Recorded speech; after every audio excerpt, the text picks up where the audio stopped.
Hello, I'm Dr. Karen Harbeck with Edit Academia.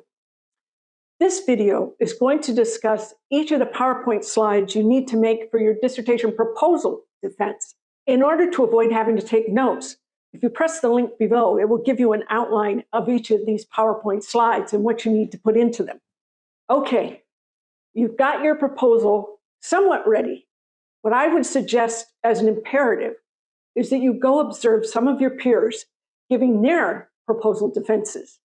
Don't wait till the last minute like you have a week before yours is on, because often they're not scheduled in a convenient time frame for you to even get to see one.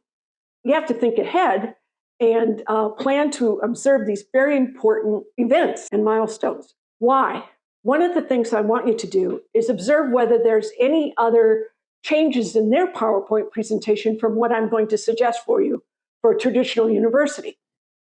There probably won't be many, but maybe they have something they want you to do that's special. More to the point, I'd ask my dissertation advisor if there's anything in particular.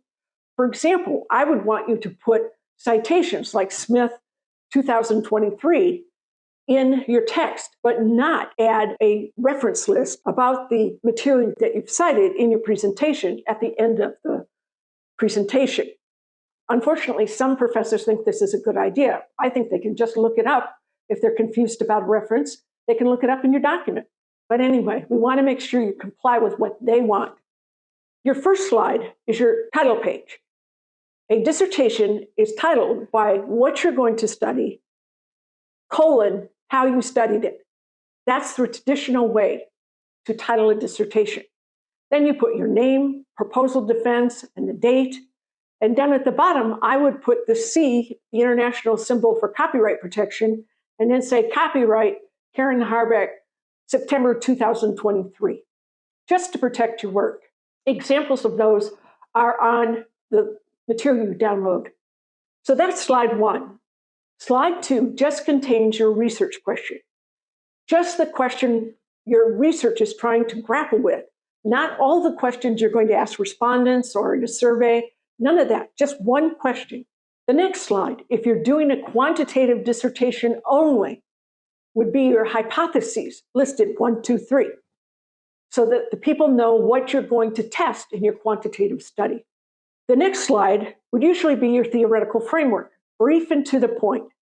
The next two slides are where you go into the background literature you found in your chapter 1, maybe setting the stage for the problem or how people have approached the problem in the past, or why it's an important problem today. All of this setting the context and giving someone a little bit of a sense of where this research stands in the larger body of research. Okay, then your next two slides are going to be about material in your literature review. If you've watched my videos on how to prepare chapter 2, it'll tell you what you can use and what you can't use. And the other thing it will tell you is that when you're analyzing the themes and strands for your research literature, you need to think of 3 topics that elucidate your research question. So the first strand is about X, the second strand is about Y, and the third strand you researched is about Z. What this does, it gives you the advantage of saying, I know all this material, and it gives your reader a sense of contextualizing your research in the larger body of literature on this topic. The last slide is your methodology. I would just note whether it's quantitative, qualitative, or a mixed study. And then I would say where you're getting your respondents or who you're surveying for your survey instrument.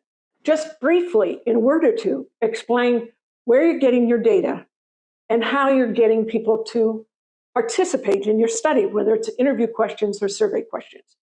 They just want to know how you intend to proceed, but not in great detail. They can ask you questions about that later if they want to. And then you just say, does anybody have any questions? And you proceed to answer their questions with humor. You're relaxed and you're having fun. And then everybody votes thumbs up, and you've completed this milestone in your dissertation process, and it's time to party.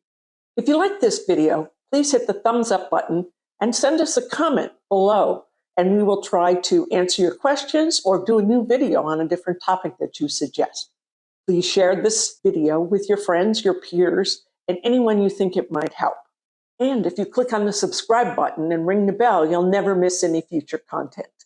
If you need more personalized help, look at our blogs at editacademia.com or give us a call so we can help you out. Thank you.